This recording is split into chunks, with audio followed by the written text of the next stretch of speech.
In today's video, we're going to talk about the things you absolutely must do after every nail appointment. Do not forget, right now on the Piss Talk. Tracy, you know what I wish I could do if I was... What? Leave. Well, kind of. You to leave. Like if I was doing your nails and you're sitting in my chair, I would make sure you get out of my face, you pay me triple, and then I never talk to you ever again. It's my wish list. I have it written down right here. Look. See that? Well, part of it was mine. Never seeing you again. God, we would be a horrible client tech pair. Do my nails. I don't want to. Here's your stupid money. Get out. See you next week. Okay. Okay, see you next week. That was awesome. Cool. See you next week. It'd be ridiculous. All right. I think this is very interesting because there are some scenarios to be played out. I think there are things that yes, scenarios. We're going to do some scenarios, Trace. Why? Because they're fun. You and there's Well, here's the thing. There's one in particular that I really think a lot of nail techs do not do, and it is so important. What do we always talk about? Go pee. Going pee. That's not so important. Maybe. Kinda. Just pee in the chair. You're all, Get the astronaut diaper. Oh, Jesus. You're all, I don't have to move from my seat all day. I've worked a 24-hour shift. 8 days in a row. Why does an astronaut sound like that? I don't know. Why is he country? And why does he do nails? I don't know. But why is it a he? Can't be she, huh? It can be whatever you want. Whatever you want it to be, Tracy. You can be whatever you want, Tracy. All right. So, but there's one in particular I think is vital. And it's because, what do we always talk about? We always talk about building a clientele that is returning. You want a clientele that is coming back. You build that clientele. It's very hard to do, but once you do, now you the boss. You're always the boss. But what I mean is, once you have that clientele, You got more hand. yes, you got more what? Hand. You got more hand. Interesting. I like that. You got more hand. I'm in control. Dude. It's you have choices, right? Yeah. It's like, this is what we're doing now, and I have a full clientele. I can just fit somebody in your spot if you don't like it. I mean, I'm not saying to go power tripping on your clients. No, but you do. You're able to start. Okay, these are my hours of operation, Correct. and you fit what and if someone's like, that doesn't work for me, well, okay, I'm sorry, Yeah. Here's somebody that does, and I'm going to take this person to replace you. Exactly. So here, let's start with the top one. I think is rebooking at the end of your service, getting them to rebook before they walk out the door without Tracy sounding desperate. You don't want to be like, oh, so you're gonna rebook, please. I mean, you don't want to go that far. I'll write it with my tears. You can pay me in pennies. I don't care. Which my dad did once, by the way. As an aside story, like when he had his own business, somebody paid him with a $100 bill. He didn't have change, and the guy was insistent, and so my dad brought out all his change was $70 in pennies, his bag. He's like, here's your change. It was kind of funny. Anyway, back on track here. Yes. Without sounding desperate and doing it in a professional way, but getting the rebook. I think that is so key. So let's talk about this one first. I'm laughing because I had a most amazing person I worked for when I first started. And she would literally, because I hated this part. Totally. Because you literally got your book, and she would, before the person would leave, Tracy, there's a call for you. I'm like, hello? And she's like, did you rebook them? Nice. Wait, this was the salon owner? Yeah. And you were in a... I booth rented from her. Okay, but she was trying to help you, right? She was you need to rebook them before they leave. And she sat in the back, and I sat in the front, and she would sit there, and she would know I hated doing it. And so she would, and we, that was back when you have landlines and stuff. So she would call the shop and have whoever say, tell me that there was a call for me. I'd pick it up. She's like, you need to grab your book and you need to rebook them. Did you rebook them? I'm like, oh. So this is so good. It's perfect. So what, like you hated doing it. I'm not saying this is something that's hard for a lot of people. Totally. It is. That's the problem. So what did you do? Like, how did you eventually get it down? And because it does take practice to ask and. It does. You know what? You have to separate yourself.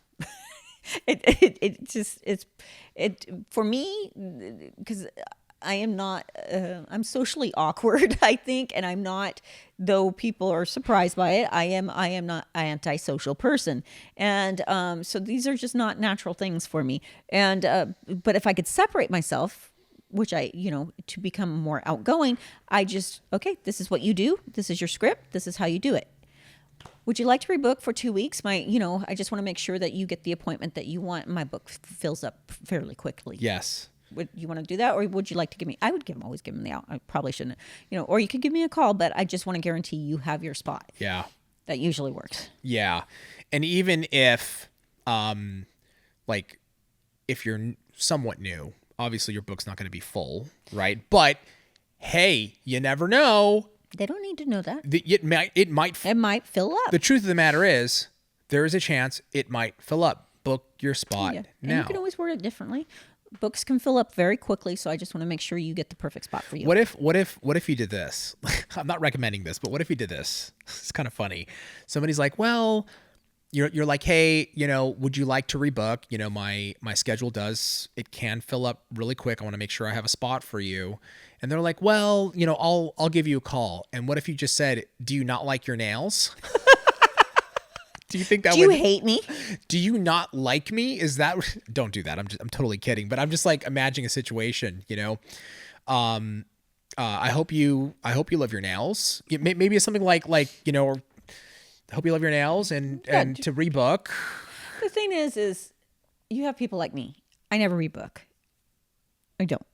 My hairdresser's getting me trained, but I don't know my schedule a lot. Oh, right. I don't. Right. There are days that I, could be off at 3, and there are days that it might not be till 7. And so I feel bad having to switch things around.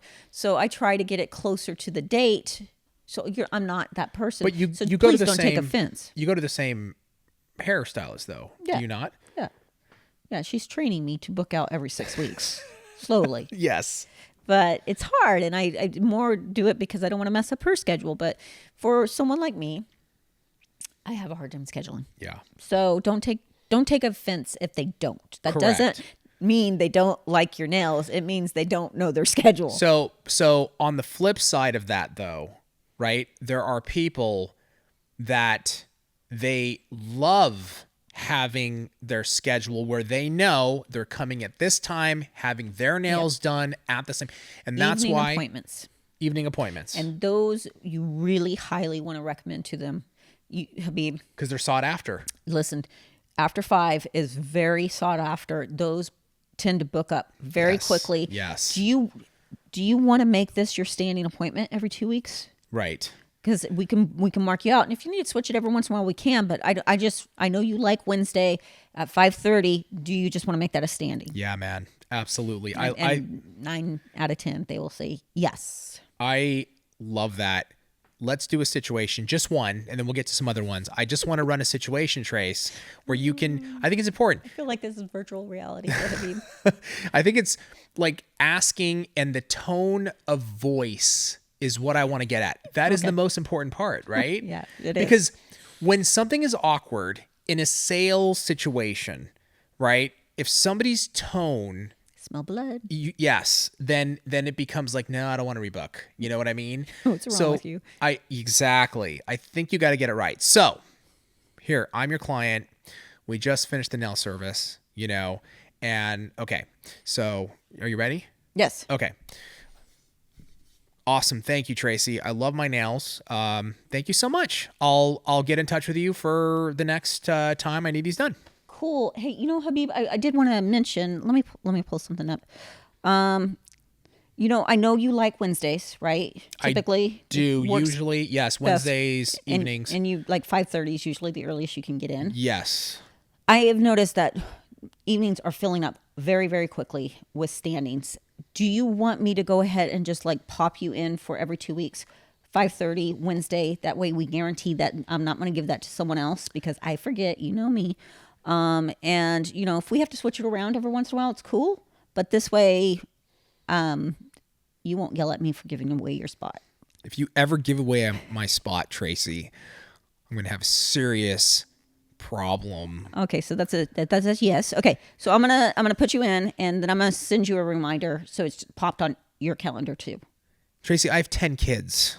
Okay, I'm busy. I don't know. Okay, if I can do this. What can I just call you and totally? You know what? Yeah, you of course, like you did this time. But can you kind of hold the spot though? No. It don't work both ways, Habib. It does. You know, come on. All right. So let's just do this. I totally understand. I will try, but you know what? You know how it is. And if I have a guaranteed person that I can get in, I'm going to give it to him. So just let me know. Think about it. See what you want to do. Give me a text. Shoot me a text. Just get me in the spot, please. Because I don't ever want to hear you try. Well, I don't want to hear you complaining either. I got 10 kids. Now pay me and get out. A single father with 10 kids. Can you imagine if I was? That'd be insane. It's out there. I love that. The reason why I like to do that, Tracey, is because I love the tone. I don't feel pressured, and you sound confident, and it still has a matter of fact vibe to it. I think that's so important, where it's like, I don't feel like it's threatening. You don't sound desperate. You sound very confident. More worried about you than me. Yes, exactly. And like you really should, because these are sought after spots. The evening spots, especially after 5, most people's schedules are 9 to 5. Get it in now, or else it's going to go away. So I love that example. Are you happy with your scenario? Yes, I'm happy. Thank you. Welcome. We got the point across. Okay. That was the most important one. You guys should take notes. You should rehearse that. I'm telling you, you should practice that with clients. If you're uncomfortable asking, take that. Try to copy. Like we did. Yeah. Practice it with your husband, your sister, whoever. Exactly. Practice it. And if you make it, again, it sounds stupid. Separate yourself. Make it a script. You're an out of body experience. Yes. You're just saying your lines. Yes, you're saying your lines. I love it. Okay. What are some other things at the end of a service? Obviously, number 1 is to rebook. Get your money. You got to get paid. You got to get paid. Why wouldn't that? That's automatic. You already paid me. You can leave. Yes. But okay, you confused me there for a second. Damn it. You got me. Why wouldn't deposits are usually, I mean, that's not always, but that's a thing. So like at least you got 50, but depends how you work your business. A lot of people are doing deposits anymore.